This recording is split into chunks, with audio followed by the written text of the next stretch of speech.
Okay, good. Hello there, everybody. Let me just make sure I'm coming out live on the Tinternet before we start. Hang on a second. Guys on mute. Okay, just give me 1 second. Okay, I think we're all good. Yeah, excellent. Okay.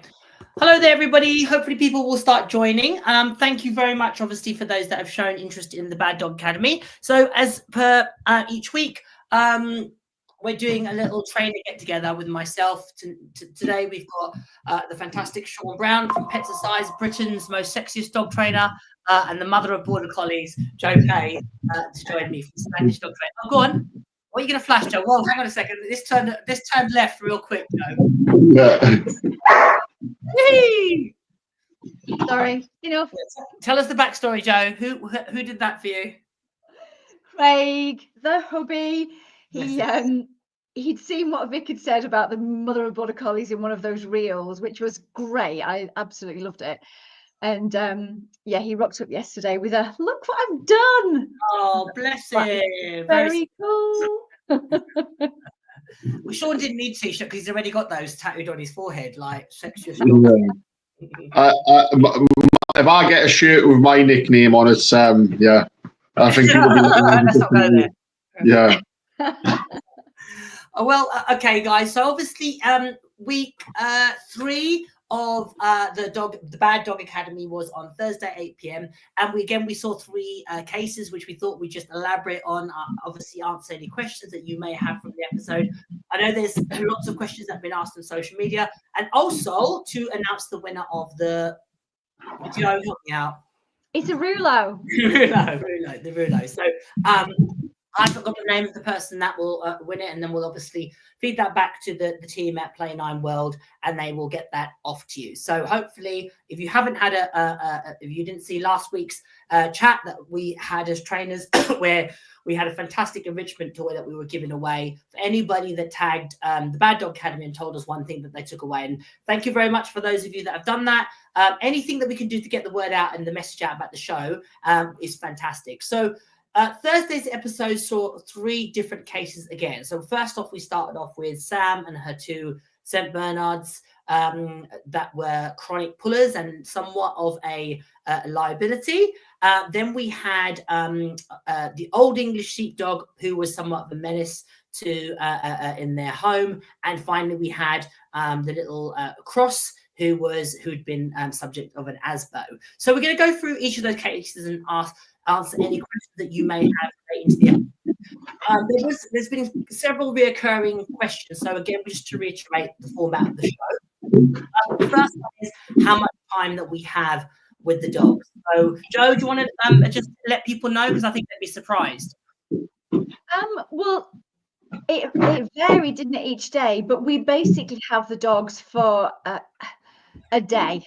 We're with them for a day. Probably not a full day, but we probably have them 6 or 7 hours, maybe a little bit less. Would you say?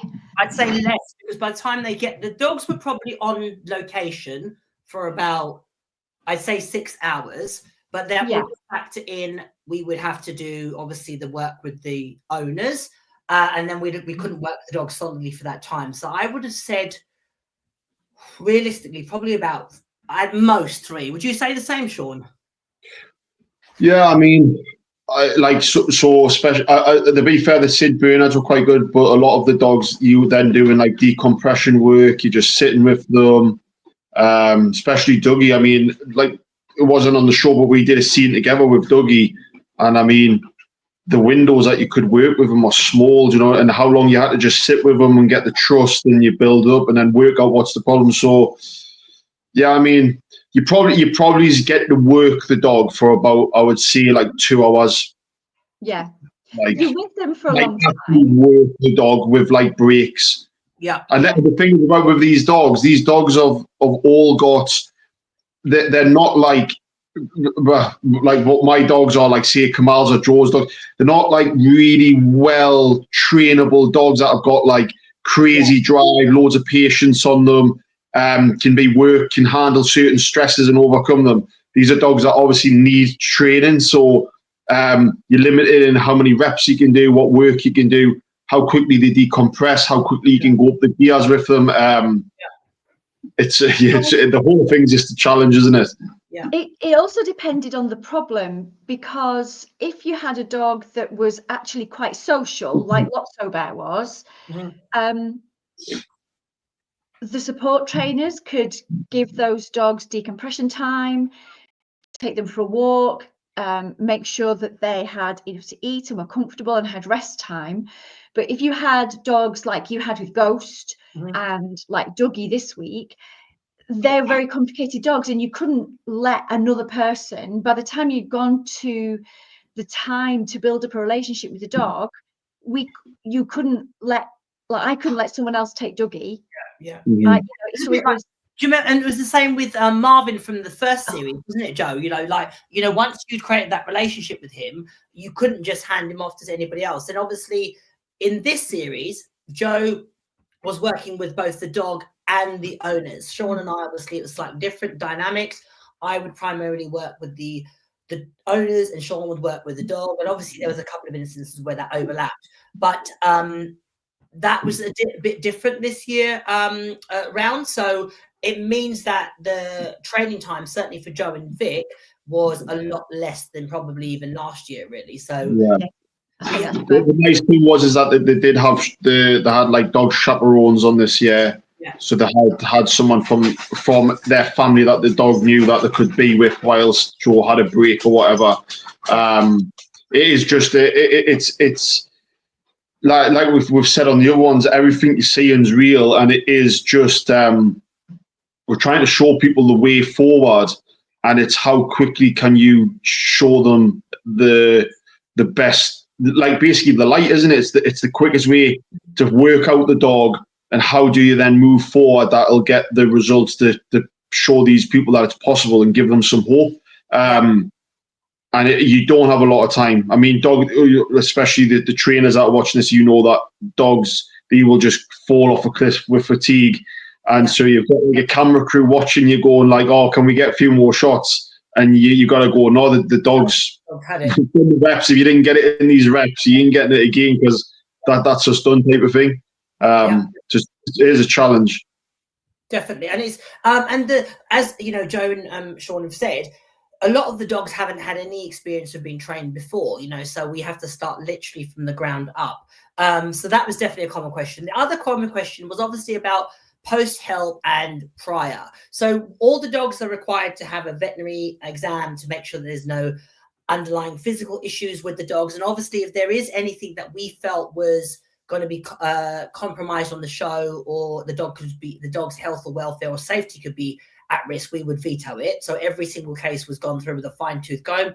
Joe actually did that personally, where she literally looked through every single case that was put forward, and then she would put it forward to the team. We would discuss it as a team, whether we felt was appropriate and any concerns that we had. So that was the first thing.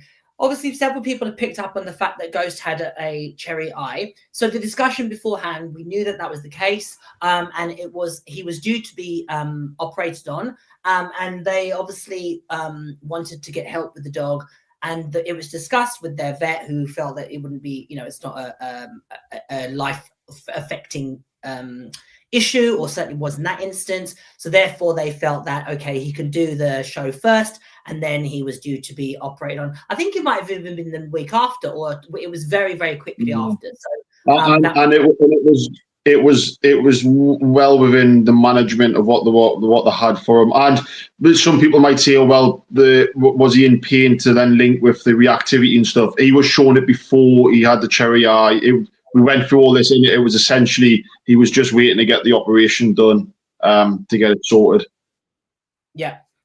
So those were the two common.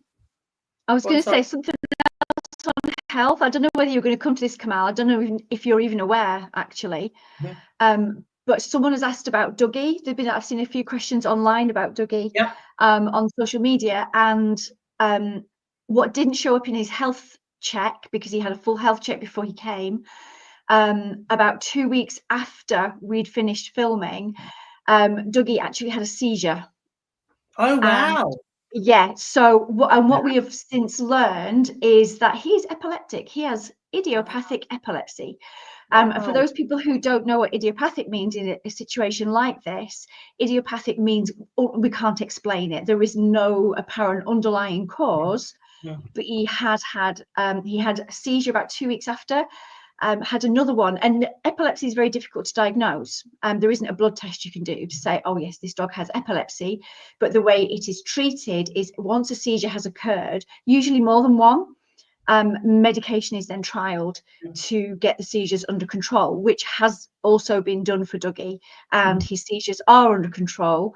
And his behaviour continues to improve. But there was someone was asking, I'd love to know more about Dougie, and that has come to light. Even with your health checks done in advance, something can still crop up later that can maybe give you some clues as to more information on it. That affects his behaviour or not. Don't know. Wouldn't like to say. Yeah, so I'm sure other people will have more other questions. I think there's a question later on which we'll come back to with Dougie. So as I said, last Thursday's episode, we were really obviously we are very proud of each show that we do. What we definitely last week was showing a lot more of the training insight into what goes into it. Certainly with the cases like Dougie, obviously a very specific problem, very, very time dependent. There's a lot of factors that are at play, and you obviously saw Joe breaking that down and working with him. So we'll come on to that. First up was Sam, I should say, and her 2 St. Bernards. Problem with them was they pulled chronically, and they were somewhat, out of control. Which is pulling on the lead is probably, I would say, the most common issue that people want to master with their dogs. And I would be as brazen as to say it's the hardest thing to teach and do well. And the reason being, one of the hardest things, along with probably a recall, is because it requires an absolute militant commitment to consistency. And you find that mostly that people are inconsistent with their criteria for loose lead walking, which then impacts the dog learning to remain in a specific area and be consistent with it. So one of the things that I suggest to people with loose lead walking is to discriminate between 2 uniforms. When the dog is on for example, a harness, it can be given more freedom and it can be given permission, for want of a better term, to investigate and explore and therefore pull and lead and go forward.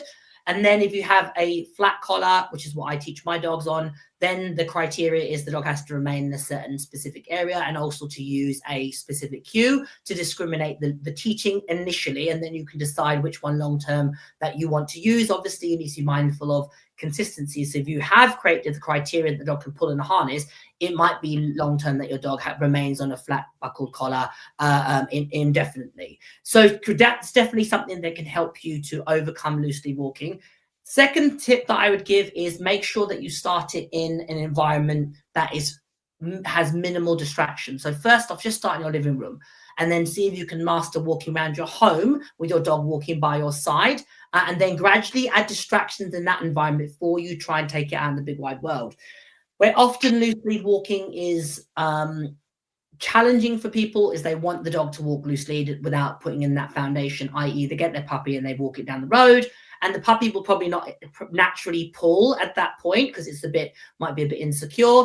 What happens is, but the dog will investigate things, it will meet people, it will see something, and it will get reinforcement for pulling, and therefore it will become a long-term problem. So that's the second thing, starting in an environment that has minimal distractions. And the third thing I would suggest is don't use a flexi lead if you want your dog to learn not to pull on the lead, because the very essence of a flexi lead reinforces the dog for pulling, because they essentially get more space and distance when they pull into the lead and create tension. So those 3 things would definitely help people master loose lead walking. So Joe, what are your thoughts about those specific cases? There was other factors at play. So what would you say to people that have dogs with those challenges?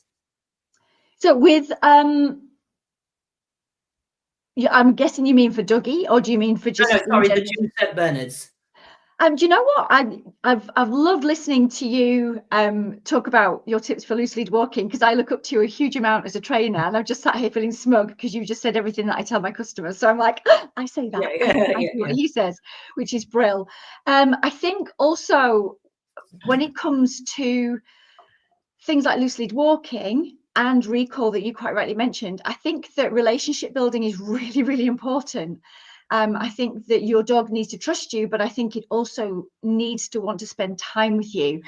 And I think that that desire to get your puppy out and socialize them, I think historically we've been told it's so important. And of course, correct socialization is important.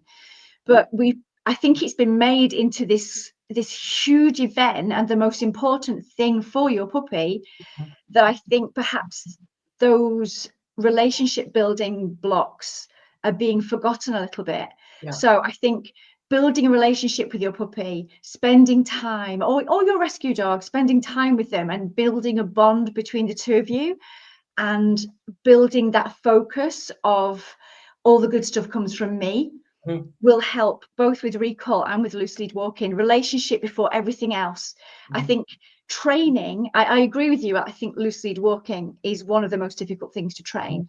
But before any training, I'm going to rabbit is this. Training is easy once you've got relationship. Yeah, definitely. But without relationship, training, you have no chance. And which is why we spend at the Dog Academy, that's why we do spend so much time building a relationship with the dog through food, through tactile contact if they want it, through time, through listening and observation. So relationship building for me adds to all of it. Your whole training picture is better for a good, strong relationship.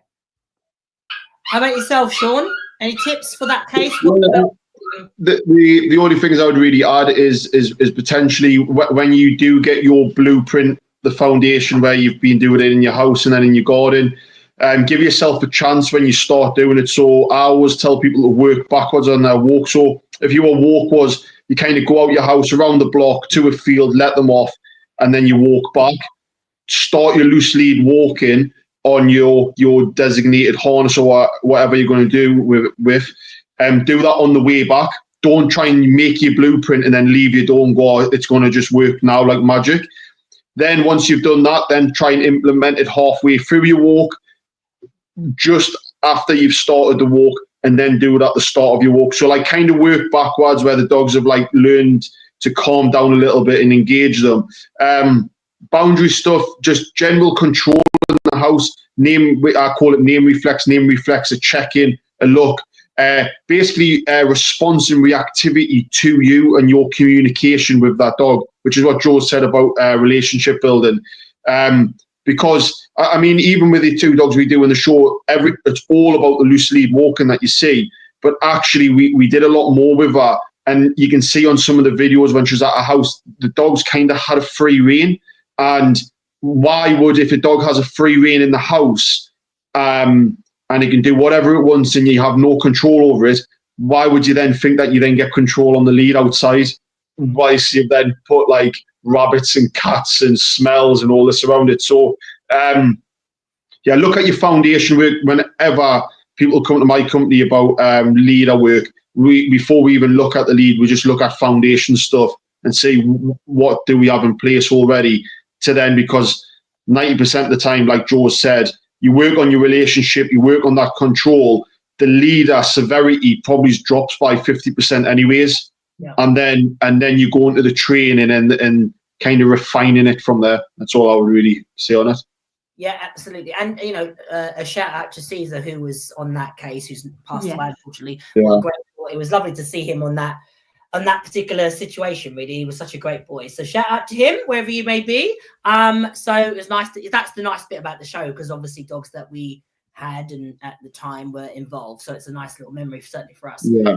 So next case that we had was the Old English Sheepdog, which was with Vic.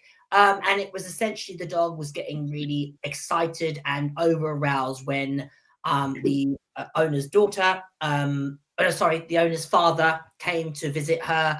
And as a result, he would incessantly bark. And you could see that how Vic shaped the dog to be quiet and eventually settle, obviously. And the big thing was that the dog's behavior was, as is the case with so many of these cases, it was starting to impact not only the owner's life, but the relationship that they had with other people, or how they would go out into the world, and so forth and so forth. So that's something that's so common with behavioral problems, that it almost has a ripple effect, and not necessarily in a good way, that it starts to impact bigger and bigger and bigger into people's lives. So that definitely was the case. So over aroused dogs, any thoughts, Sean, about over arousal in dogs and excitement in general?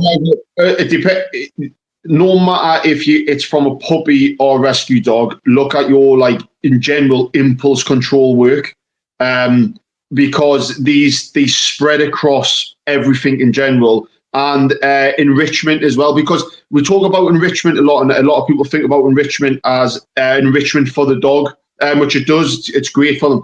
But the thing is, when you do enrichment and you do brain games with them, you're submitting them to arousal, to certain stresses, but they still have to be controlled to work at the task of what they're doing. So you're building into them that patience and perseverance, especially with a case on it. He just had no patience. So he was like, bark, bark, bark, I want it now. And all you've got to go is go, actually, just steady, mate. If you give it a second, we'll then give you it. And so, yeah, because it can come across in so much, I mean, he was like obviously barking for the owner, but there's ones where dogs do it in all different ranges. And I would really, to try and cover the whole blanket, I would always look at your boundary and your impulse control, and then your enrichment. How much patience, that sort of perseverance, can you submit the dog to stress, or does it just give up on a wobble Kong? So, because how many dogs do you go to houses now with clients, and the dog just gives up on a wobble Kong after like 2 seconds, just goes, nah, I'm not doing that. And then it thinks it can go and do like an hour session with loads of visitors over, and it's going to just sit on its bed calmly. So they don't match up. And it's just like with humans, when we're kids, we're told to share from a kid, say please and thank you. It's exactly the same for the dogs. You just got to kind of slowly build it into them. Yeah, definitely. How about yourself, Joe? What tips do you have for over arousal in dogs? Well, I think it's not unusual. We see it an awful lot, don't we? And like Sean says, it is a lot about impulse control and a lot about frustration tolerance. And if you look at the frustration angle, I think a lot of over-aroused behavior comes from a lack of understanding on the part of the dog. It doesn't know what to do, so it tries stuff. It tries stuff that is usually normal dog behavior. Jumping is normal, barking is normal, grabbing things, if you're a dog, is normal, mouthing is normal, and they're just not acceptable to us at that particular time. So I think it's that frustration. And if we are able to put in boundaries, as Sean said earlier when we were talking about the St. Bernards, but also put in boundaries and teach the dog what is acceptable at a given time in a given situation. Because if you don't teach them, they're going to guess. Sometimes they might guess right, which is great, but they're not always going to. And if they guess wrong and our energy levels go up, our arousal level goes up, we start shouting and waving our hands, then suddenly everyone is over aroused, and again, your frustration escalates. So teach what you want. Stop worrying about what you don't want. Yeah. Teach what you want. Put boundaries in place.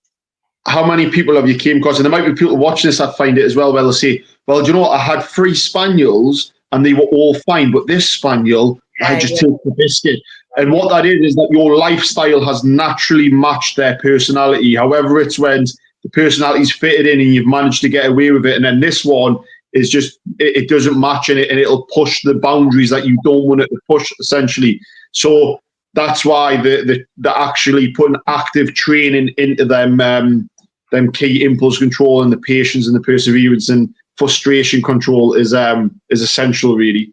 Yeah, definitely. And I'd say there's 2 things. One is to pick up on Sean's point about the trajectory of ownership. Most standard dog owners have a dog, every sort of, I don't know, 1 dog, and then the dog passes away and they get another one. So in terms of the quantity of dogs that they have, they probably don't have the likes of certainly the numbers I do or Sean does or Joe does. But what happens is they then they have 1 dog and they have another dog, and often you can get lucky once or twice, but 3rd or 4th, you sort of now encountering bog standard dogs that are going to display bog standard dog problems and challenges, whereas probably what happened with your initial dogs is you just got a bit lucky. You had that amenable easygoing temperament that, as Sean said, slotted in with your lifestyle, and also the time factor. You know, you're now 10, 15, 20 years that bit older, and looking back with your rose-tinted spectacles about a dog that's a little bit more trained, a bit more knowledgeable, and so forth and so forth. And therefore, the having a puppy or a new dog and raising it can sometimes be a bit of a culture shock. So that can definitely happen.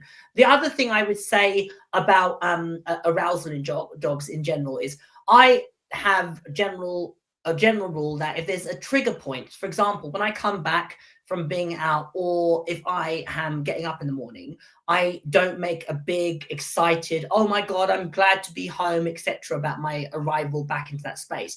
Because that's when, especially with the number of dogs I have, that's when there's going to be a heightened level of excitement. One person says the wrong thing to another, and that's where these situations can escalate.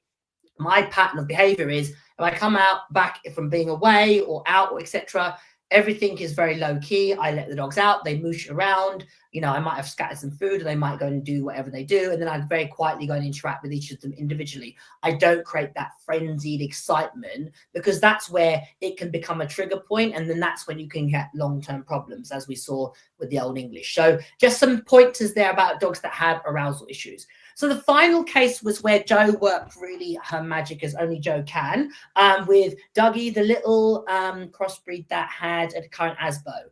And as you could see in that particular episode, as Jo unpacked and peeled the layers of that dog and his story, it was based on fear and probably a little bit of misunderstanding about what socialization should be versus what it is, or what they'd unintentionally done.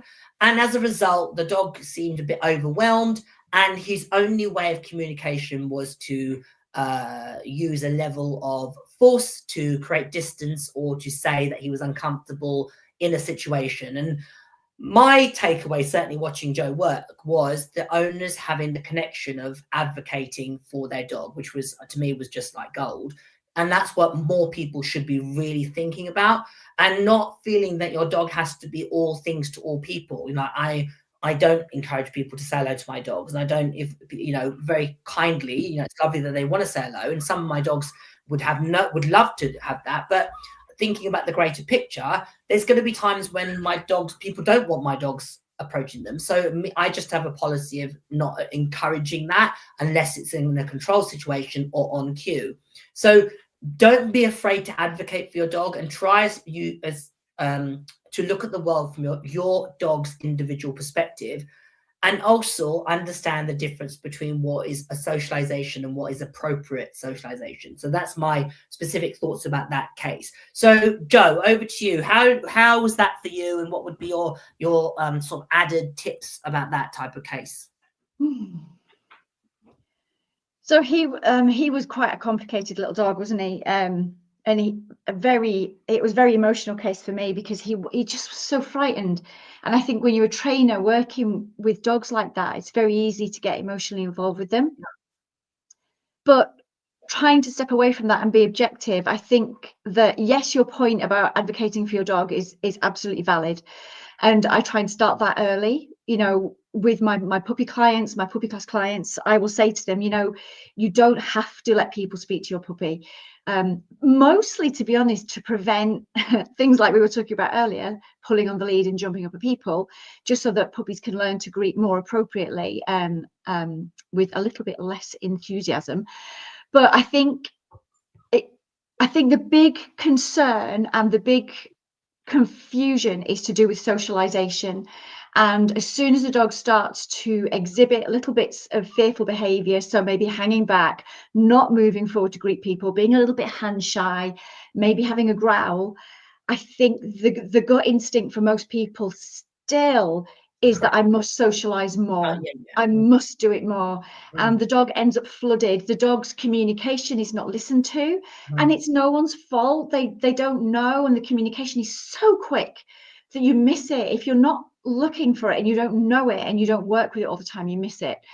But when that communication is missed or ignored, and we keep trying to socialize that dog, we end up flooding the dog, and the dog escalates their body language to a position where they are listened to. Mhm.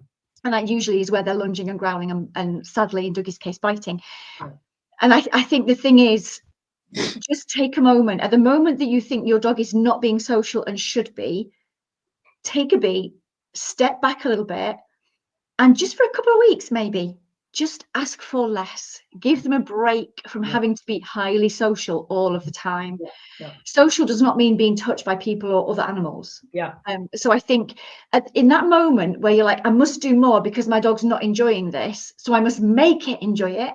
Take a beat, step back, err on the side of caution, protect especially your adolescent dogs. Yeah. Protect them, take a step back, give them some wriggle room to make what they perceive to be safe choices. Dogs are socially obligate. They like people's company. They like the company of other dogs often and other people. If you give them wriggle room and let them make choices, they will naturally socialize. But you just need to go at their pace, really. Absolutely. Great advice. Great advice. Sean, any thoughts about that one? No, I would agree with all of it. I mean, especially the socialization stuff is when you're going down that line, just pick your moments, make sure you're doing the right stuff. You don't need it. You know, it's such a myth where everyone's like, oh, you need to, and the socialization stages, you need to cover 1,000 things and expose them to expose them to vaguely everything within reason. But you don't have to then be like, oh, but he hasn't touched sand and I need to touch pebbles and now I need to touch wood chip, I need to touch grass. Cover a few surfaces, make sure they're happy. And then as you're going through them periods, like I've got a puppy shepherd at the moment, and he's sometimes a little bit more wary with humans at the moment. He's just in that stage. But so the way that I'll bypass it is we don't force him, we let him just mill around, he comes up to them. And then, but when I'm at my yard, I'll then just get people that are coming to the yard and they'll just take him for a little walk and he'll just go off him for a little walk. So we're just pivoting on how we're doing the socialization. I know when he's older, he'll be completely fine.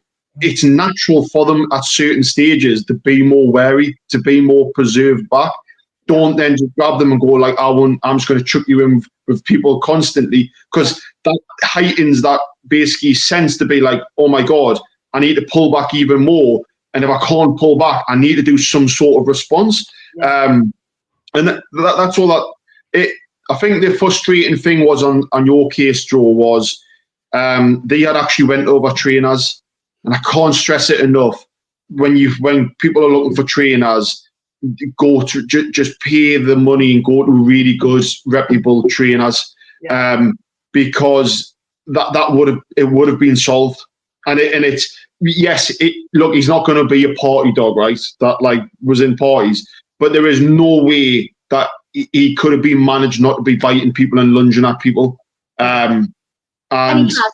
They've had visitors to the home. They've had parties at home, and I think probably my most exciting news. I've continued to work with Tom and Libby, like we all do, but even beyond what we do with the Bad Dog Academy, is Libby and Tom are now expecting their first baby, and so we are now getting Dougie ready to be a big brother. So they continued working, and just by going at his pace and listening to him more, he's made dramatic changes. Yeah, it just goes, hopefully you pick up on that point that how invested we are with each of the cases and how we try to support people if and when they need it and want us, we're there for them. So a couple of little things that I just want to elaborate on. So when it comes to socialization, less is more. So it's quality socialization rather than quantity. There was a misheld belief, as Sean said earlier, that you need to socialize your dog with 100, different things a day. For me, that's excessive and potentially overwhelming and flooding your dog. I would say less is more. Socialization doesn't have to be physical contact. It can be at a distance. It can be observing. It could be casually passing by. It could be taking it in from a distance. All of that is socialization and allowing the dog to figure out how the world works. That's one thing. Second point that Sean brought up was about finding a trainer that can help you in the path of reinforcement-based dog training, and one that is reputable and ethical. So the first thing I'd say strongly is go and observe them first. See what they do. do your due diligence, look into them, make sure that they have a background in the area that you need support with. Ask other people's opinions, look on their Facebook or social media to get a feel of them, but ask people in your community or anybody that you know that might know them. So one of the points that was raised on social media is, what experience do we all have? Certainly you can go and have a look at our individual backgrounds, but I can assure you this isn't just for television that we train dogs. This is what we do first and foremost, and we happen to then be on a television show to show the medium of which we work. I personally have been doing this for well over 30 years. Joe's a similar sort of timeline. Sean's been doing it for probably close to a decade now. Yeah, and was previously a dog walker, and now obviously he runs a massive facility. So we are all vastly experienced in this particular industry and have masses and masses and massive hands-on practical experience. It's that type of credentials that you want to be looking at when you're choosing a trainer to work with. You want somebody that can help you, has the experience of working with your specific case and the breed of dog that you have, and make sure that you then go and observe. If they run a class, ask to go and observe. And if you work with them, always advocate for your dog. I will have cases here where I will always put it down to the owner and say, listen, if you're not comfortable with what I'm doing or the speed at which I'm working, or if you're finding this too much or not enough, please speak up. No matter whether I'm teaching a seminar, across the world, or I'm doing a one-to-one lesson, the rule applies. It's that person's dog. And if somebody isn't saying that to you, that's a bit of a warning bell, for me, certainly. It's your dog. They're there to help you get to where you want. Sometimes, it might be that they ask you to step out your comfort zone. That's sometimes definitely the case in the Bad Dog Academy, and that requires trust. But definitely do your due diligence on the trainer that you choose. So there's some questions and points popping up. So let's have a look at those. If anybody that's watching has any questions, feel free to post them. I'm just going to make sure that there's none on Facebook as well. Not Facebook, I should say YouTube. So Caroline said, loved last night's episode. Thank you very much, Caroline. We're glad that you enjoyed it. I know a lot of people posted some really, really sweet, kind comments after the episode. I think it really resonated with lots of people. So that's fantastic to hear. So Jenny asks, can I ask, as Dougie still has to be muzzled, will Joe work with them when the muzzle can come off in public? Yes. Yes, is the answer. So we have done, I've done quite a few training sessions with Dougie since we met at the Dog Academy. And yes, we will continue to. He has got, I think, about 4 months left of muzzle wearing in public. So yes, we will continue. We keep in touch with each other. What I would say is, because we were on private property, I was able to work with Dougie without his muzzle whilst we were training at the Dog Academy. And when he's at home, again, he has to wear a muzzle in public. So again, when we're training with him at home, he's training without the muzzle. So, but yeah, absolutely. And there hasn't been a concerning event since we worked together back in September 23. Yeah, September 23. There has not been an incident of him attempting to get close enough to bite another person. He has not been put in the position where he's felt the need to. And the counter conditioning, which is changing his emotional response to people, is coming on really, really nicely. So his response to people now is much more optimistic. He's much more positive. He's much more appetitive. So when he's seeing people, his anticipation of what's going to happen is pleasure. It's pleasant. So we will continue to, but my prognosis for him would be that it's all positive and nice and shiny, which is good. Excellent. So Edwina said, really enjoyed last night's episode. Thank you very much. We do appreciate the kind comments. Keep them coming. Obviously, let people that you know will benefit from the show, let them raise their attention to these lives, the episodes themselves, anything to support the show, and obviously to let people know. Really, our agenda is educating people about how to live their lives and have better lives with their dogs. So feel free to share this as and where you feel appropriate. Okay. Jenny said follow-up was, or just don't ever use a flexi lead. Yeah. Flexi, I have to say, like, I've got an old dog who's 15, 16 and deaf, and I would use one with him, but he doesn't really pull. So he just uses, I can just use it in certain situations. So I think there is a time and place for them at some point, and that would be a very specific one that I would use it for, a dog that had hearing difficulties or physical difficulties. But generally speaking, I wouldn't use them with my dogs generally. I probably same as yeah. when he was at his kind of right towards the end of life. If we went to something like a National Trust property where dogs had to be on lead but could have more freedom, and we were going for a day out, he was very safe to be on a flexi lead. He knew where I was, I knew where he was, and he was never a puller. So he was great with one, and it was an appropriate tool for him. Would not have put one on twist in a million years. Yeah. Good. So pet size. Rest in peace, our King Caesar. Absolutely, Superboy. I mean, he was a dog that he wasn't easy at some point, was he, to start off with? You had little, like with most dogs. Because it wasn't a full rescue, but he was like a rescue puppy that had been returned. It was just similar. He was just a cheeky shepherd, really. He was like clearing the kitchen benches and all that. But then by the end, he was brilliant. And I mean, Caesar wasn't. He was just a really great all-rounded dog. You know, I wouldn't say he wasn't high level in sports or anything like that, but super social, really friendly, really bomb-proof. Could put him in with any dog and he was steady away. Yeah, he was a great dog. Great dog, yeah, definitely. And obviously, I will say, you know, having been around Caesar in situations like on location, and obviously we stayed. Myself and Sean stayed together at an Airbnb, so I saw him a lot. He was a great dog beyond just what we saw him in. And it was down to, really, to be honest, his upbringing and how he was raised to be confident, and that definitely can be cultivated in dogs. So hopefully you could see that. So Denise said, spot on. I have English Springer Spaniels with this, and I'm on arousal. So Denise is on my OTC normal course and working through that. So yeah, excellent. Let's have a look with arousal. Let's have a look. Okay, let's read this quite. I have a Border Terrier puppy, 6 months at my puppy class. Has been great with impulse control, lovely walking, sit stays, etc., and behavior to recall emergency stops. Now he's become over aroused and barks due to over arousal. I'm taking him out of the situation and now started one-to-ones and trying agility. Any advice? I understand that we need to stop the over arousal. So the first thing that would jump out to me, Joe, would be his age.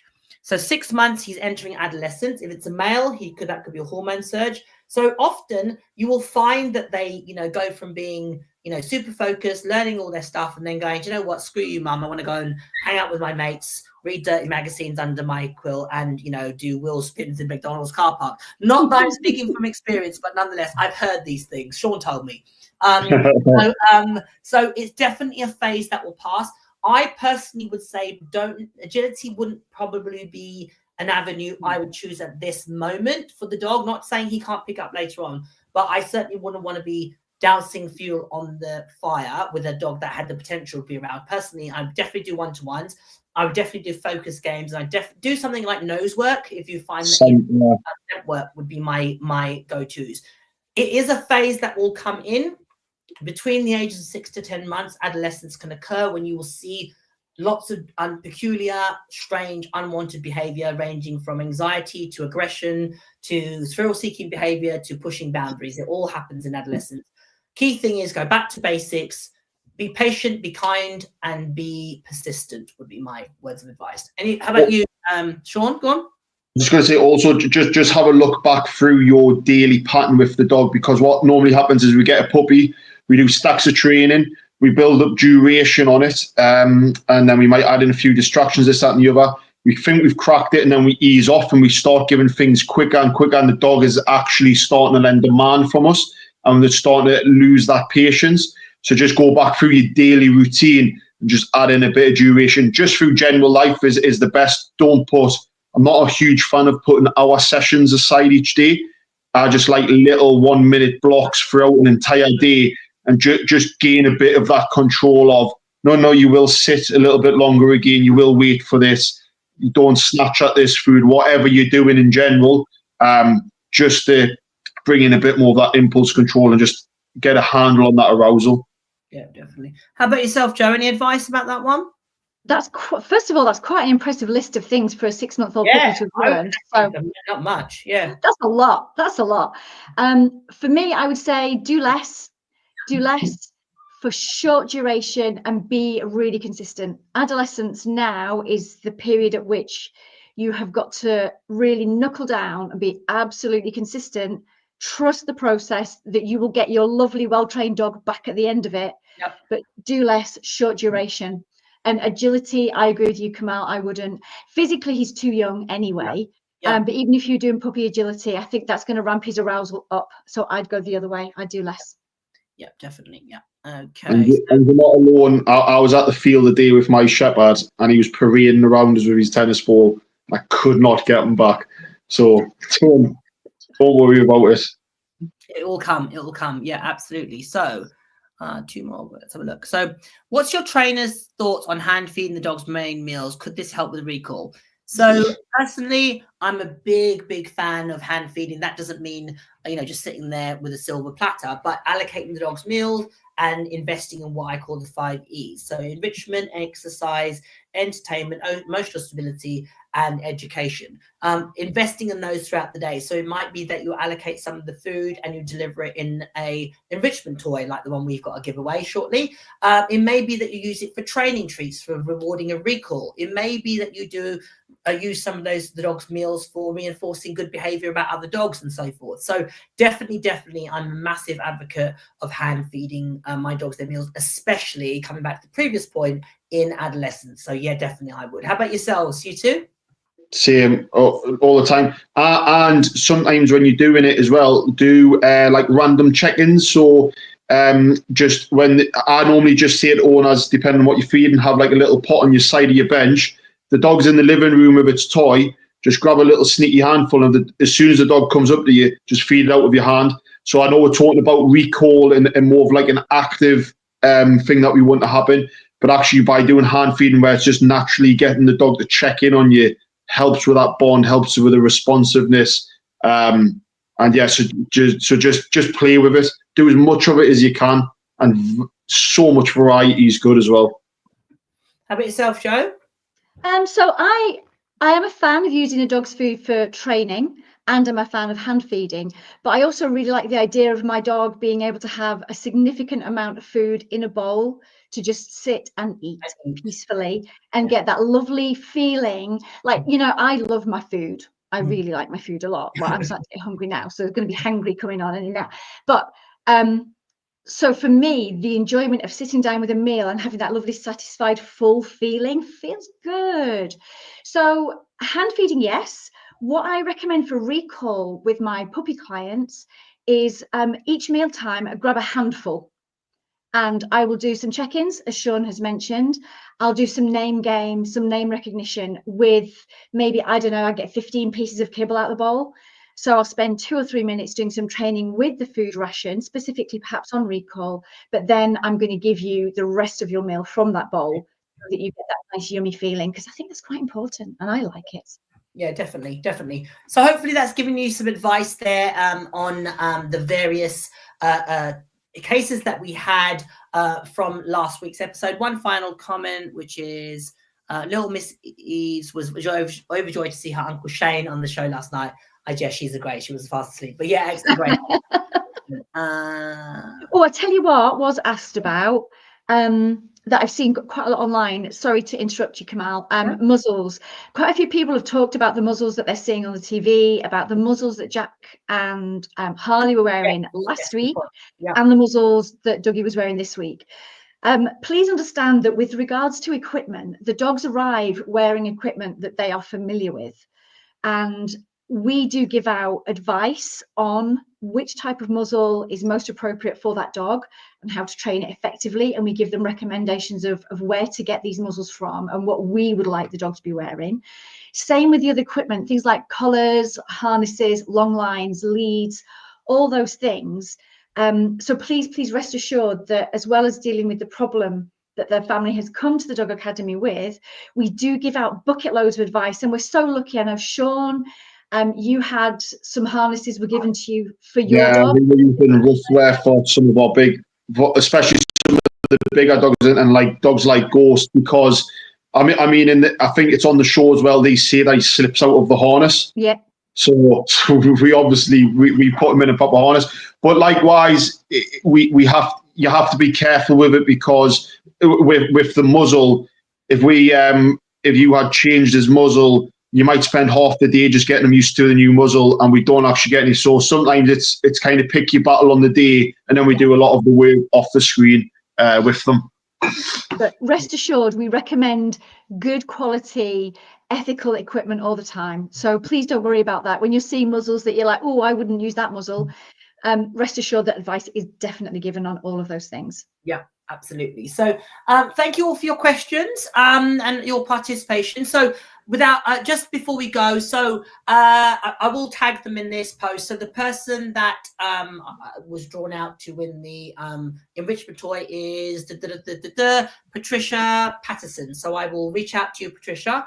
I don't know whether I can tag you, but I'll tag you in a post, and I will contact the team at Play 9 World, and we'll get them to sort that for you. So thank you very much for those of you that shared. So if you have any questions about anything to do with the Bad Dog Academy, post them on obviously our social media, and we will pick them up. We'll either answer them there and then or in one of these lives. But we really do appreciate your support and interest and kind words about the show. Still another 5 episodes to go. So tune in every Thursday, Channel 4, 8 p.m. For more episodes of the Bad Dog Academy. From me, from Sean, from Joe. See you all later.